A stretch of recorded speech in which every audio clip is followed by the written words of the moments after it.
তো আবার চলে এলাম নতুন একটা মিনি ভ্লগ নিয়ে। জানি তোমরা আমার ভিডিওতে ভালোবাসা দিচ্ছ না, কিন্তু কি করব বলো, আমি তো তোমাদের ভালোবাসি, তাই আবার নতুন একটা ভিডিও নিয়ে এলাম। এবার তোমরা আমার ভিডিও দেখে ভাবছো আমি কি খুঁজছি। আসলে আমি রেডি হতে যাওয়ার আগে কপালে যে টিপটা থাকে সেটা হাতে লাগিয়ে রাখি, রেডি হয়ে আবার সেই টিপটা পরে নিই। তো আজকে দেখলাম টিপটা নেই, হয়তো খুলে পড়ে গেছে। তারপরে দেখো আমরা এখানে বেরিয়ে পড়েছি, মা, আমি, পাশের বাড়ির বৌদিরা সবাই একসাথে যাচ্ছি কোথায়? আজ ছিল একটা পুজো বাড়িতে নেমন্তন্ন, তো সেখানেই যাচ্ছিলাম। যেহেতু আমি চিনি না তাই মা আগে আগে যাচ্ছে।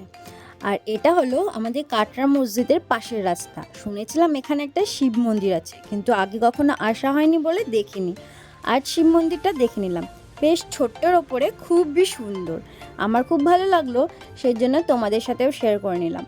কমেন্ট করে বলো শিব মন্দিরটা সত্যিই সুন্দর কিনা।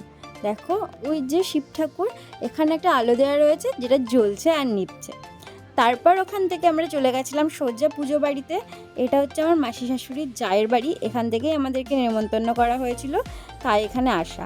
ওই যে দেখতে পাচ্ছ সন্তোষী মা, আর এটা মায়ের মন্দির। পাশে বসে রয়েছে মা আর মাসি শাশুড়ি, আর ওই যে মিতুদি, ওরা গল্প করছিল।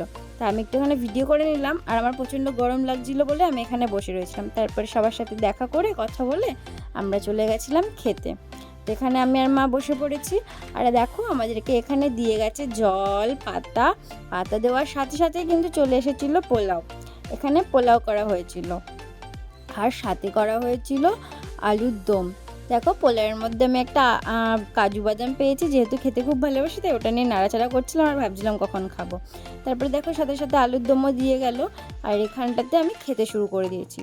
প্রথমে না আমাদের পাশের বাড়িতে পুজো ছিল, ওখানে ফল প্রসাদ খেয়ে আমার পেটটা একটু যেন ভরে গেছিলো। মাকে বললাম মা আজকে রাতে সেরকম কিছু খাবো না, যেহেতু পুজো বাড়িতে যাচ্ছি তো ওখানে যেই প্রসাদটা দিবে অল্প একটু খাবো। কিন্তু পোলাওটা এত ভালো লেগেছিলো যে বেশ অনেকটাই খেয়ে ফেলেছিলাম। পোলাওটা খাওয়া হতে না হতেই চলে এসেছিলো কিন্তু পায়েস। যেহেতু আমি পায়েস খাই না তাই আমি নিইনি বলে মায়ের পাত থেকে তোমাদেরকে দেখালাম। দেখেছো কেমন থালা পরিষ্কার করে খেয়ে নিয়েছি। তারপরে দেখা গেছিলো পুচকির সাথে, যেহেতু আমার ননদ তাই ওর সাথে একটু ঝগড়া করে নিচ্ছিলাম। তো আজকের ভিডিও আমার এতটুকুই। যদি ভালো লাগে একটা লাইক করে দিও। টাটা।